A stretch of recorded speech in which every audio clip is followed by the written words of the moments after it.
Welcome to the Flex Forward podcast, where grit meets growth. With your host, Nic Espanet, bringing you stories of resilience, reinvention, and the real climb to success. Hey everyone, welcome to the Flex Forward podcast. We're joined today with my friend Greg Roper. Known Greg for probably 5-6 years through just a real estate investing group. But Greg is a successful attorney, and I'll let him expand on that more and any other activities. I know he loves to travel. I see some great travel adventures on his social media that he and his wife do. So I'm very excited to hear more about that. But Greg, if you can do a brief introduction to the group, I would love to pass the baton to you. Pass sure. Well, sure. Yeah. My name is Greg. As Nic said, I'm specifically a real estate attorney over here in Dallas. I've been practicing for about 8 years now. Started at a pretty big firm in Fort Worth, actually, called Kelly Hart and Hallman. That's kind of where I sort of, cut my teeth, and then eventually made my way over to Dallas to pick up maybe a little more corporate work, kind of still in the real estate space. So I've kind of done, I handle any type of property you can kind of think of. I mean, multifamily, ground up development, self-storage, all sorts of, office warehouse leasing. I've handled some PPM, some corporate work, entity formation. And then right now, my current firm is doing a lot of is a subdivision development. We're representing a lot of builders, especially kind of in just all these big subdivisions that are popping up all over Texas. So obviously Texas is growing. It's been a great space to be in. And then, yeah, like you said, I've known you, Nic, for about, 6 or 7 years, and you and your partner, Brad Abbott, I go even further back with Brad, but, y'all have been super successful multifamily investors. And I've just always looked up to y'all as, great examples of just how to GP deals the right way. And I kind of hope to follow in y'all's footsteps someday. Awesome. Well, we'd love to walk along beside you in that. And, you said something about the single family. You guys are doing that with a subdivision. My wife and I were driving yesterday, and I probably hadn't driven down this road maybe a week or two. And it's just, I'm amazed how quickly houses can go up. Or I think it's going to be a BTR, but they look more like townhomes or condos that are going in there. But, in 2 weeks, I'm like, I feel like there's 10 new buildings in that space, at least the outside of them in the week or two since I drove by it last. For sure. No, I mean, it's like as soon as you get all the necessary approvals from cities, I mean, these parties are ready to just blow and go and get products up and sold out. So, no, it's a fast moving environment when you're representing those types of parties. For sure. So, because so many people are moving here. So it sounds like I bet you were in a very competitive area of law, or maybe not. What sets you apart to get to climb to your level of success and where you're at? What is something that helped you get to that point? Something that sets you apart? Sure. So I think I've had a little bit of a combination of luck and then just general hard work. I think that to be an successful attorney, you got to get under some really good mentors, people that are really experienced, really good. And you have to be comfortable, feeling stupid for a while. You're going to be the dumbest person in the room, just like anything, when you start out at. And you just got to, be resilient and have a little bit of a backbone and just really hustle through those first few years to get your feet under you and kind of understand the lay of the land, know what's going on.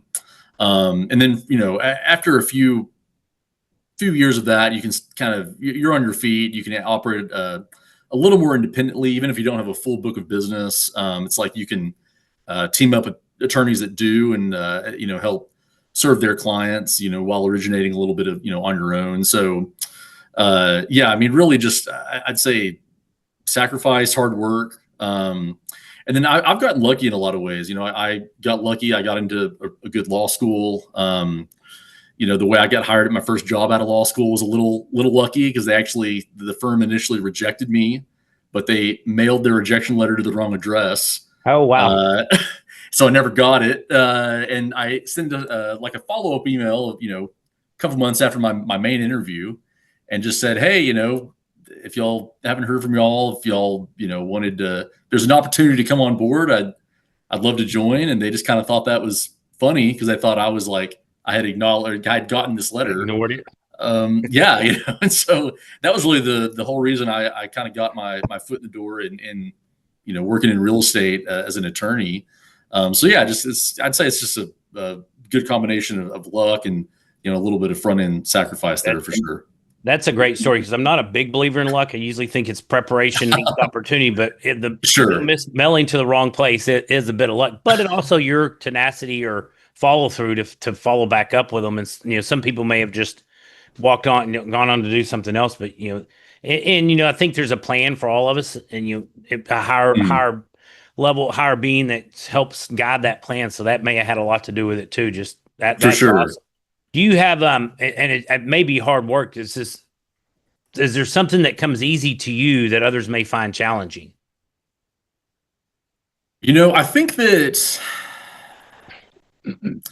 I'm decent, hopefully, at kind of keeping the big picture in mind. When I'm servicing clients as an attorney, I think that there's a lot of really smart people that go into law and they're very detail oriented, and it's easy to get lost in the weeds. And to a degree, an attorney's job can sometimes be to make sure that their clients can look in the weeds a little bit and see a potential issue. But at the end of the day, I think I've always tried to keep in mind that parties they're trying to cooperate, they're trying to make money. We don't need to get in frivolous arguments or back and forth over just trying to win some minor issue that ultimately doesn't serve the greater good. And so I think you're just kind of keeping that at the front of your mind, and making sure clients can see that you have your eye on the ball as well. I think that's something that I've hopefully done a decent job at thus far as an attorney. And that's awesome because sometimes pride can get in the way on some of these little small details. I've had to sit back and I don't really want to give on this point. I think we're right, but if we don't, are we going to blow up a whole process or deal just over some small detail? But yeah, I've had to kind of, I don't know if you'd say bite my tongue, but hold my breath or something. And it's just because I even look at myself. I'm like, is this just my pride saying I don't want to lose this little battle? And instead of winning the whole war, or so we move forward. So that's great stuff. Being able to see that high level picture. If Greg, if someone listening right now wants to get better at maybe having that a higher level or doing something or even travel, you have anything in books or tips, podcasts, or anything like that you've utilized that you would like to share that you can share? Sure. So you mentioned travel. I mean, it sounds maybe a little cliche, but I think that traveling forces you to just inherently get out of your comfort zone. And I think that, again, tons of people would say this, but really that's where growth begins, right? Is when you're out of your comfort zone. Sure. And so, going on a trip, even if you're just going somewhere for a week, I mean, that really can serve as kind of a microcosm for life itself in a sense. And so, yeah, I mean, if I was, especially if it's like a young person, if it was like, hey, I want to be more successful or grow or whatever it is. I mean, I would say, yeah, just get a backpack, find the cheapest country you can get to and just spend, I mean, even if it's just literally a week or two. Yeah. Get out of your zone of comfort and yeah, experience the world and meet people that are different than you. Cause I mean, we're all going to be inherently limited in what we know. So yeah, the more people you can meet, the more different people you can have in your life. I think that's probably the first step. I think that someone can have towards just improving as an individual, and that's going to carry over to your career. I love that. We are going through the process right now of learning more about how to maximize our points through credit card points and teaching our teenage daughter. We have a 19-year-old, 17-year-old, and 13-year-old, and especially the 17-year-old loves to travel. They all love it. But so we're trying to show her how to use, if you're going to buy, you don't want to keep a balance on your credit card, but if you can use your credit card to pay things you're already going to use, pay them off, take those points. So my wife has looked at a couple of different podcasts and things. So we are actually planning a big family trip to Europe, and we haven't used points in a long time. So we're going to pretty much I would say probably 90% of it, except our dining is going to be, we're going to cover with points, and we're trying to teach our daughters that so they can travel. So and through some of those podcasts, the guy said points is another currency. If you're not using it, credit card companies are budgeting those, and that they factor that into the fees and stuff onto and you may not you're not paying interest, but the retailer's paying a fee to accept that credit card. And part of that, I mean, in the end, we're paying it as a consumer, but it's like, sure, you have these points, use them. So we're really working on how to maximize points through travel. So our kids can, even as college students that may not have a big budget, can be able to take some trips, or at the very least, maybe not sit in the back of the plane, maybe in the middle or towards the front at some point. So just, it's been a kind of a neat experience that we've been going through with mostly our two older daughters. The 13-year-old still kind of not paying much attention. So she'll get there. Yes, no, she'll get some through osmosis, and we're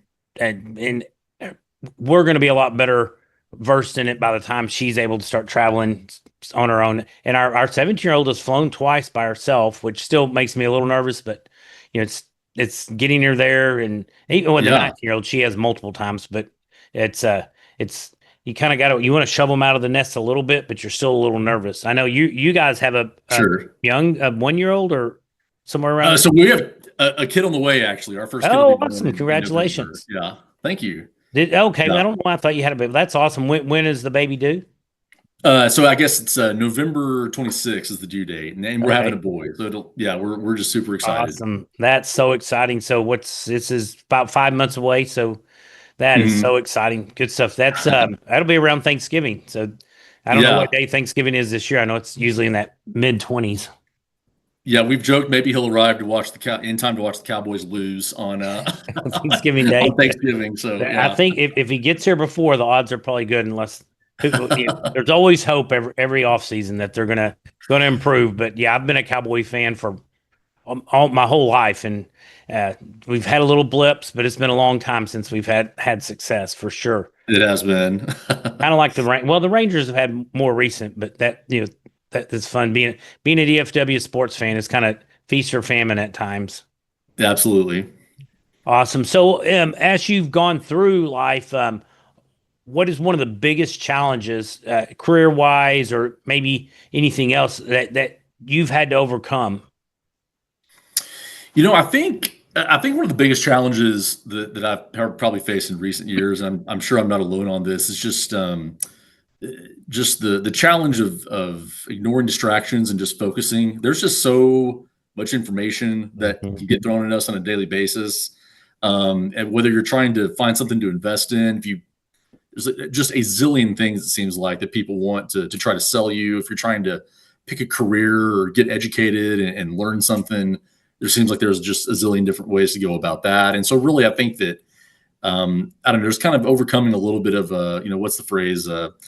Paralysis by analysis, I guess. Sometimes you just need to hone in and draw a circle around what you can get your head around right then and there, and just crush that as hard as you can. And you can go to something else, afterwards. And so that's probably been one of the bigger challenges. I know that in real estate investing, that was an issue I had early on, because it's like I just thought it'd be awesome to jump straight in and try to be a GP. And I was like, at one point, Brad was sending me, deals to underwrite. This is maybe 6-7 years ago, and I was getting up at like 3:30, 4 in the morning and trying to underwrite them before I went to work. And it just that wasn't really a great starting point. Really, investing passively with folks like you, that was a way better starting point. I've made more money doing that. I've learned a ton doing that. And so, just kind of just keep being able to cut back a little bit and ignore just a lot of the noise around you.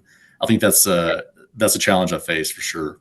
Sure. That is a big challenge, because, even I've had to turn all notifications off on my laptop, my phone, because every time I'd hear my email ping, I'm like, and then all of a sudden I'm down that rabbit hole. I'm like, I need to stay focused, and even started blocking time on my calendar to do things. And I have to turn notifications. I have even sometimes set my phone in another room, because if not, I'll pick up, what's going on the news? Especially, I feel like there's something new in the news every day. And I'm like, I need to check the news feed. I'm like, no, I don't. Just, the world's not going to blow up. I really wish we could go back to just getting a newspaper every morning, and you kind of get your dose of news in the morning through the newspaper, and I guess watch the 10 o'clock news or 9, whatever time it came on at night.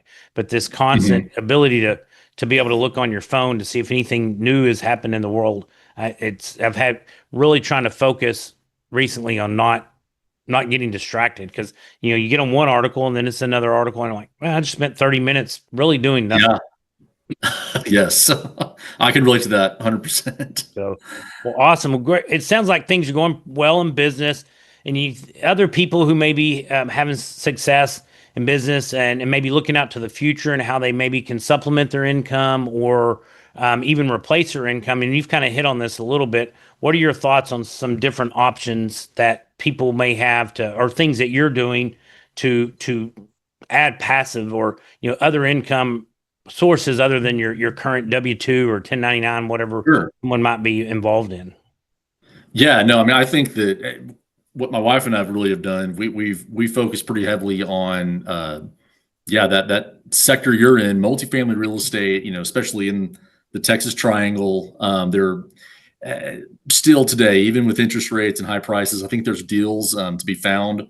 And long term, I think there's growth that's going to be available. I mean, even if you buy a property, whether it's a really big 100-unit, complex, or just you start with a little duplex, I mean, over time, you're going to pay down debt. You're going to have an opportunity down the road to refinance if you need to. I mean, I think that over a sufficiently long enough time, the passive income only goes in one direction. If you're in the right market and you're using the right process to find a good property. So that's kind of been the main area that we've been trying to park funds, as far as trying to find some additional passive income outside of like you said, just our typical W-2 jobs or traditional retirement accounts, for sure.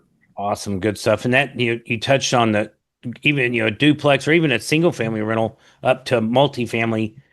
If you're buying somewhere where there's good job growth, good population growth, you're going to have that leasing pressure to be able to raise rents. Now, you may hit little slow areas, so if you have buy conservatively with some cushion to get through those challenging months, but over time, real estate is in places with positive job growth. Appreciation of real estate has always gone up over a longer period.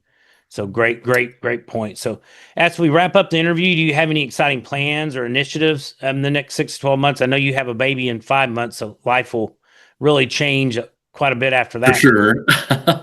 Well, really our big project right now is my wife and I, a couple months ago, we bought a really old home in the Bishop Arts District in Dallas. Cool. It's like 113 years old. Oh, wow. And I mean, we were super lucky. We got a great price from like an out-of-state owner that he just was trying to get rid of it. Nice. So yeah, we got super, super lucky, but as impressive as it looks, it's obviously got like just a zillion of these little problems. So that's kind of our entire life right now is like trying to restore this 100-plus-year-old, like craftsman style, American Foursquare house before our kid arrives. So oh, wow. That's really our big project right now, is just like we're constantly, having contractors in and out, or painting, or tearing down this or that thing in the bathroom. So that's kind of our everything. I can imagine 100 plus, because I've owned 2 houses that were built in the 50s, and both of them, you're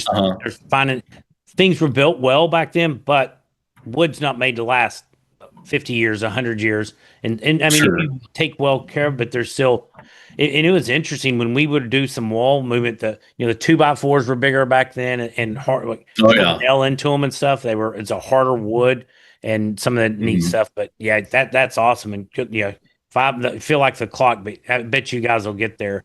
That's exciting stuff. I can't wait to hear about it when you're finished. That's very neat. Greg, thank you so much for sharing time today with me and sharing some tips and insights with the listeners. If people wanted to connect with you, what's the best way to get in touch with you?